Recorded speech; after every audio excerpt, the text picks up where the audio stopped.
Bonjour chers camarades boursicotteurs, j'espère que vous allez bien. Lorsque vient le temps de comprendre pourquoi vous avez mal à une dent, on vous dit d'aller chez le dentiste. Lorsque votre genou vous fait mal, d'aller chez le médecin. Et lorsque vient le temps de vendre votre maison, d'aller chez le notaire.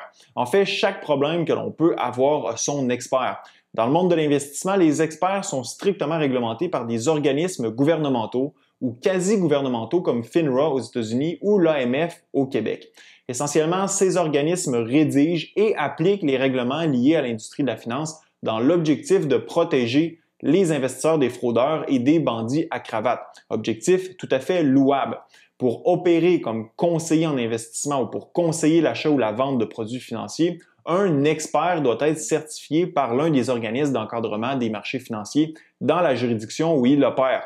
Par contre, si ces courtiers, conseillers en investissement, planificateurs financiers et gestionnaires de portefeuille sont reconnus comme experts du fait qu'ils sont accrédités par le gouvernement, il s'agit davantage d'un gage de probité que de performance. En d'autres mots, le titre d'expert en investissement est accordé à ceux qui se conforment à la réglementation, qui font preuve d'honnêteté, et pas nécessairement à ceux qui procurent des services de qualité en termes de rendement.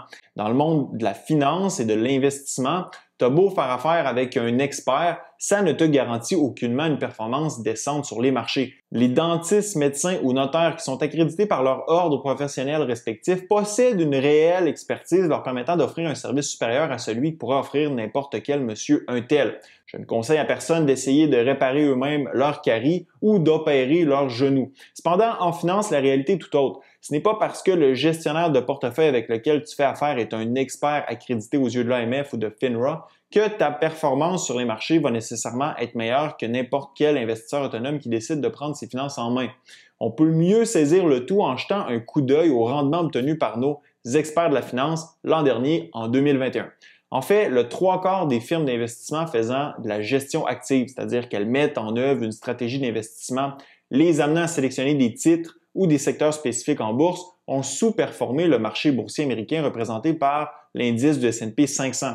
Ça veut dire que n'importe quel investisseur autonome ayant favorisé une gestion passive de son portefeuille en acquérant un FNB indiciel du S&P 500 a eu une meilleure performance en bourse que le 3/4 des experts accrédités et dont investir en bourse est leur métier. Le S&P 500 a grimpé de 26,89% en 2021. Toute firme ou tout investisseur professionnel n'ayant pas dépassé cette marque est considéré avoir sous-performé les marchés. Lorsqu'on regarde plus en détail la performance de nos experts, le portrait est encore plus maussade.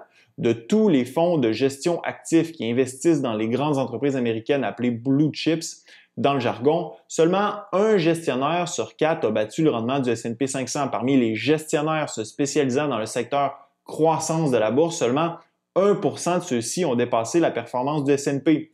Des gestionnaires favorisant une gestion d'investissement dite de core investment, dont l'objectif est de sélectionner des entreprises de grande qualité ayant des fondations solides, seuls un quart ont pu surpasser la performance du S&P 500. Les seuls gestionnaires de fonds ayant performé relativement bien l'an dernier sont ceux ayant favorisé une stratégie ou une approche dite de value investing à la Warren Buffett. Les 2/3 de ces gestionnaires ont dépassé leur mesure de référence du S&P 500. Graphiquement, le portrait n'est pas trop radieux. On voit clairement une tendance nette se dessiner. Les gestionnaires de fonds d'investissement, soit les experts de la finance, sont incapables, dans la majorité des cas, d'avoir un rendement supérieur à leur indice de référence. Ce n'est pas mieux du côté des gros hedge funds. Seulement 3 fonds ont réussi à battre l'indice du S&P 500. 3 autres ont fini l'année nez à nez avec la performance de l'indice, tandis que le reste du groupe a sous-performé de façon plus ou moins importante en comparaison au rendement du S&P 500. La palme de la pire performance revient à Melvin Capital, un hedge fund rendu célèbre pour avoir échoué lamentablement en vendant à découvert l'action de GameStop au moment où elle s'est envolée vers la Lune en janvier 2021.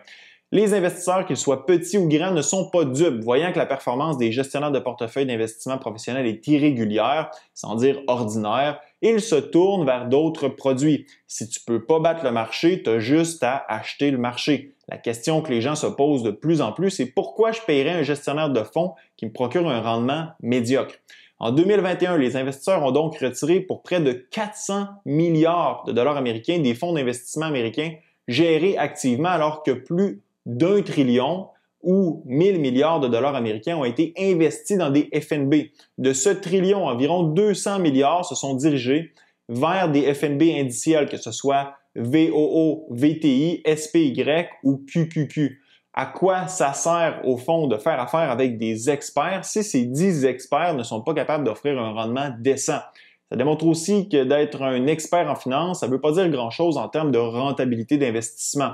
Autrement dit, le nombre de diplômes accrochés au mur ou de livres sur l'économie ou la finance que détient un individu n'est pas un gage de bon rendement en bourse. Les FNB sont préférés aux fonds mutuels et fonds communs de placement du fait qu'ils offrent des frais de gestion plus bas, que le prix des FNB est beaucoup plus transparent, qu'il est facile d'en entrer et d'en sortir et que les FNB permettent de mettre en place de façon autonome une gestion de son portefeuille totalement passive ou semi-passive, ce qui vous permet d'avoir l'esprit tranquille.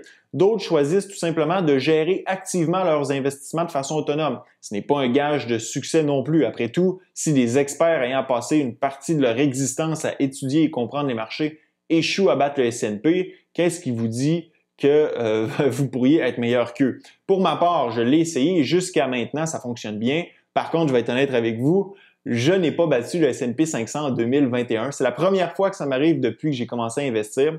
J'ai eu un rendement de 26,62 % alors que le S&P 500 a fait 26,89 %. Je n'étais pas loin, puis je me console en comparant ma performance à celle des experts, soit les gestionnaires de portefeuille d'investissement dont je viens de vous parler il y a quelques instants. Pourquoi je ne laisse pas tomber l'investissement actif pour tout mettre dans un FNB du S&P 500? Dans mon cas, simplement parce que ce serait trop ennuyant et que j'ai bien l'intention, jusqu'à preuve du contraire, de battre les marchés au cours des prochaines années. Comme vous, je ne suis pas un expert, mais en finance, ton expertise, elle est définie par ton honnêteté, certes, mais principalement par ta performance et la constance de celle-ci, sans quoi le titre d'expert ne vaut pas grand-chose à mon humble avis. Même si c'est plus risqué, surtout si vous ne savez pas ce que vous faites, c'est possible de performer en bourse par soi-même. L'investissement et la finance, ce n'est pas la médecine, la dentisterie ou le notariat. C'est beaucoup de flou et très peu de certitude. Finalement, être un expert, ça veut essentiellement dire détenteur d'un sceau étatique d'intégrité et non pas fournisseur de services de qualité, du moins en termes de rendement. Laissez-moi savoir ce que vous pensez de tout ça dans la zone commentaire et dites-moi quelle a été votre performance en 2021.